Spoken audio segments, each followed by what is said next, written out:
dia, boa tarde, boa noite. Você é mais do que bem-vindo aqui neste canal. E hoje nós estamos aqui para falar um pouco sobre a verdade.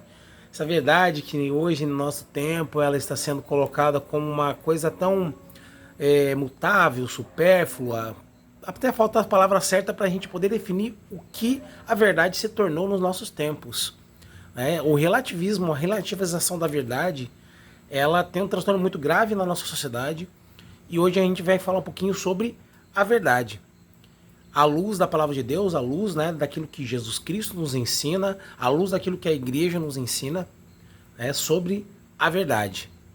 Então vamos lá, eu sou o Rafael e sou um missionário católico, caminho na igreja católica já desde a minha mocidade, desde a minha infância ali, juventude, podemos dizer, e sempre fui, sempre aplicado nessa parte dos estudos da teologia, da filosofia católica, e esse canal tem o intuito de tratar assuntos de catequese, que não são tratados muitas vezes, nas nossas catequeses, ou às vezes não é propício para o sacerdote tratar na homilia, porque não é o momento, é algo às vezes mais extenso.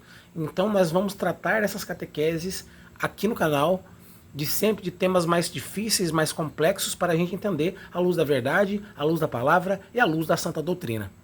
Amém? Amados e amadas, a verdade, em primeiro lugar, quando nós falamos, catolicamente falando, ela é uma pessoa.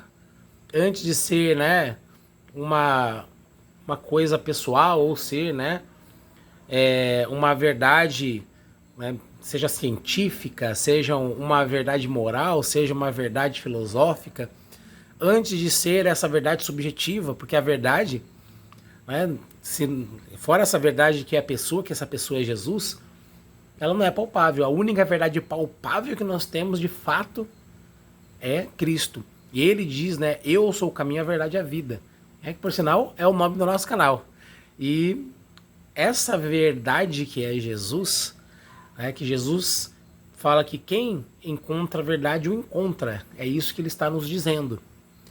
Então, hoje, quando nós vamos falar da verdade, nós precisamos sempre olhar em primeiro lugar para Cristo, que é o centro de toda a teologia, que é o centro de toda a palavra de Deus.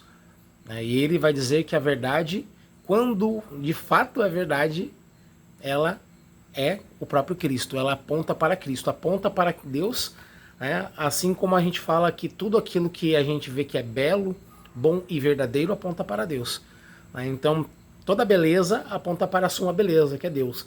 Toda verdade aponta para a suma verdade, que é Deus, que é Cristo.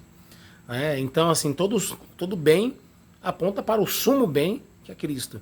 E a gente, enquanto seres humanos inteligentes, racionais, dotados de alma, nós também desejamos e ansiamos no nosso coração buscar essas três coisas sempre: o bom, o belo e o verdadeiro.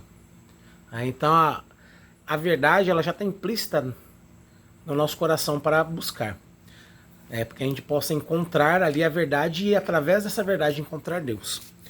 O Catecismo Maior ele vai tratar agora de alguns problemas, e também o Catecismo da Igreja Católica. E nós, à luz desses dois documentos, a gente fala assim, que o maior problema do cristão em relação à verdade é ele conhecê-la e não praticá-la. O Catecismo Maior, do número 961, lá no finalzinho do Catecismo Maior, vai falar exatamente assim que um dos pecados contra o Espírito Santo, pecado que não tem perdão, ele vai ser este pecado, o terceiro pecado contra o Espírito Santo, que é você, conhecendo a verdade, você combatê-la, você pregar o contrário, mesmo sabendo que aquilo é errado, você continua pregando. Olha a importância de nós defendermos aquilo que intelectualmente e moralmente nós cremos ser a verdade. Se nós abrirmos mão daquilo, nós estamos cometendo um pecado. É muito grave.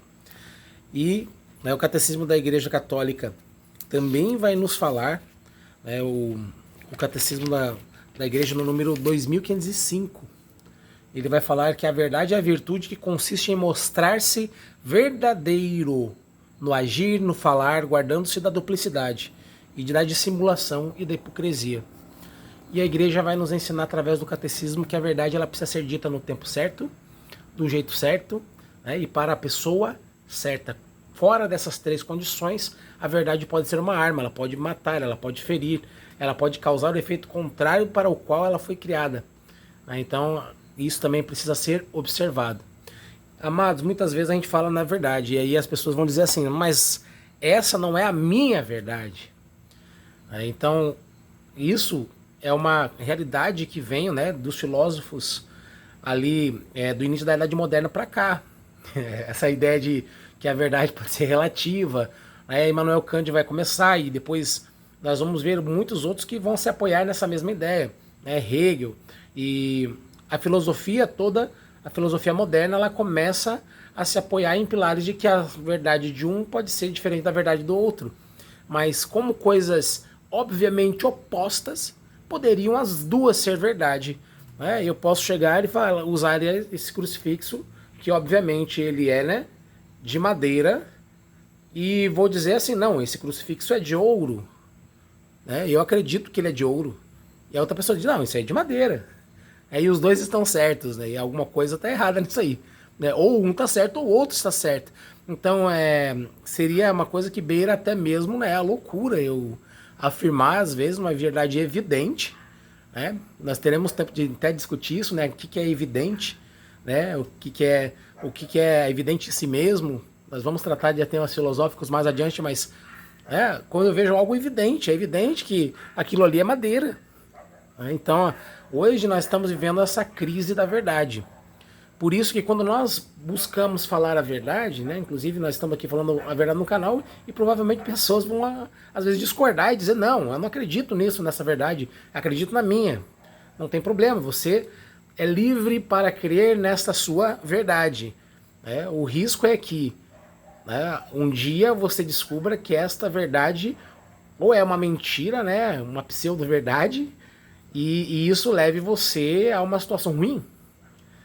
Porque a verdade, por mais que eu queira discordar dela, se ela de fato for verdade, né, eu não vou conseguir encobri-la, ela vai vir à tona. E outro detalhe, se nós dois estamos numa discussão e de repente naquela discussão a gente chegar à verdade, mesmo que aquilo que eu estou discutindo com você, eu estava no partido oposto àquilo, mas quando nós encontramos a verdade, nós dois ganhamos. Entende isso? Que quando se encontra a verdade entre duas pessoas que estão, né, às vezes numa discussão, mas quando eu falo uma discussão de pessoas, né, mentalmente abertas à verdade, pessoas que têm condições de discernir o certo do errado, pessoas que estão buscando verdadeiramente acertar. Que hoje a gente vê as pessoas discutindo apenas para alimentar o seu próprio ego, apenas para poder dizer eu venci o debate, e na verdade quando a gente perde o debate, mas encontra a verdade, a gente ganha muito mais. E isso é a verdade que nós precisamos hoje fomentar em nosso coração, de buscar a verdade, mesmo que seja contrário aos nossos princípios. Mesmo que aquela verdade seja contrária àquilo que nós acreditávamos até então. Porque se eu não quiser a verdade, eu caio num outro pecado, numa outra situação, que é a obstinação, né? Eu me obstino no pecado, e às vezes eu não vou nem conseguir encontrar aquela verdade mais, vou ficar no erro, vou ficar na mentira, vou ficar na falsidade. E isso não é a vontade do Senhor. Não é a vontade de Jesus. Jesus quer que todas as verdades venham à tona e que a gente possa encontrá-las, para que nós possamos chegar à salvação, possamos chegar, né, um dia à glória eterna. E quando nós falamos de discutir a verdade, hoje, nos nossos tempos, nas situações que nós estamos enfrentando, nós precisamos sempre medir, especialmente se for verdade de fé. Porque a verdade de fé, meu irmão, minha irmã, ela é uma coisa preciosa, ela é uma joia, ela é uma pérola, ela é algo preciosíssimo. Então a gente deve muitas vezes discutir a verdade de fé quando a gente vê sinceridade na busca pela verdade. Mas se você começar a discutir a verdade de fé com alguém simplesmente para vencer o debate, com pessoas que às vezes não vão estar abertas, primeiro que provavelmente você não vai conseguir vencer, porque aquela pessoa não está interessada na verdade. Então não importa o que você diga, você não vai conseguir provar. para aquela pessoa a verdade, porque ela não crê nem nas evidências de Deus. Né? O mundo é cheio de evidências de Deus, mas as pessoas não creem nessas evidências. Então, se mesmo com todas as evidências a pessoa não crê, vai ser o seu discurso, muitas vezes, que conseguirá convencer essa pessoa. Agora, o que eu posso fazer é viver uma vida reta, para que aquela pessoa, né, vendo a minha vida, diga, poxa, aquele ali que segue Jesus, a vida dele é diferente. Então, pô, alguma coisa de bom aquele evangelho fez com a vida dele, com ele. Essa geralmente é a forma mais, digamos assim, eficiente de nós gerarmos conversão em pessoas que Santo Tomás até vai falar, né, da ignorância invencível. A pessoa não quer crer na verdade ali, né? Que ela não quer crer, ela não consegue chegar à verdade, muitas vezes. Né? Há o caso, que nem a gente falou, né, daquele que não quer crer, ele vê a verdade e não consegue enxergar, né, ou não quer enxergar. Agora tem pessoas que com sinceridade não conseguem entender a Deus, não conseguem entender que existe Deus. E é essa pessoa que é sincera, aí vai ser chamada ignorância invencível, até mesmo a santa ignorância, porque essa palavra que a gente usa erradamente, né? Santa ignorância. É justamente por quê? Porque aquela ignorância da pessoa fez com que aquilo que ela fez de mal acabasse não sendo um pecado, porque ela não, às vezes ela não percebeu que aquilo era errado. A gente vê muito nas crianças isso. Ali, né, até os 7 anos, a gente vê que às vezes as crianças fazem coisas erradas. Muitas vezes, né, é por teimosia, né, mas muitas vezes é por inocência, por não saber o que é o certo. Então essa daí é a santa ignorância. A ignorância, né, que a gente fala que não tem ali um dolo, não existe, né, uma culpa naquela ignorância. E a ignorância invencível é aquela pessoa que não é capaz de compreender a verdade. Porque há verdades de fé que são complexas, meus irmãos. Mas como é que a pessoa pode não ver a verdade? Acontece. Principalmente em casos de pessoas mais intelectuais, elas encontram tantas coisas, tantas informações que até mesmo Satanás coloca sobre o mundo para poder confundir. E aquilo ali faz com que a pessoa não consiga compreender a verdade de Deus. Não estou dizendo que a gente tem que ficar, né, sem estudar, agora não, melhor então não estudar, não. A gente precisa estudar mais, buscar saber mais, porque quem estuda com o coração voltado para o Senhor encontra mais de Deus, encontra mais do Senhor. Quanto mais você busca a verdade, mais a verdade se apresenta a você. Isso aí a palavra de Deus vai falar também, né, na sabedoria, aquele que busca a sabedoria se apresenta a ele. Oséias vai nos falar lá no capítulo 6 que é aquele, né, povo que estava perecendo, perecia por falta de conhecimento. Então não nos é lícito dizer assim, não, então eu não vou estudar a palavra de Deus, até porque, né, com mais informações vai me gerar confusão. Não. Só vai gerar confusão se você, né, não abrir o seu coração para o Senhor. Que a luz do Espírito Santo, a luz dos ensinamentos da igreja, quanto mais nós aprendemos de Deus, mais isso faz com que o nosso amor por Deus cresça. Eu tomo como exemplo, eu sou casado, e quando casei amava minha esposa, amava muito minha esposa.